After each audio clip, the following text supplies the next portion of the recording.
How to set auto dim screen duration while recording on Samsung S26 Ultra. Let's start the video. First of all, go to app library. Here click on camera app. After click on camera app, click on this four dot icon and click on settings icon.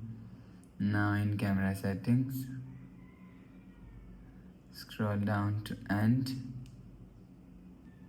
After scroll down to end, here showing you camera assistant. Click on camera assistant. After click on camera assistant and you will see scroll down to end.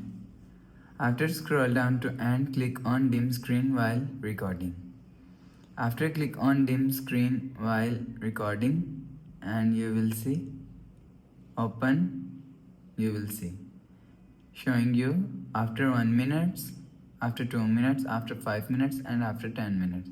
So you will select time from here. After select 5 minute, 10 minute, 2 minute, 1 minute and you will see go back to home screen, you will see.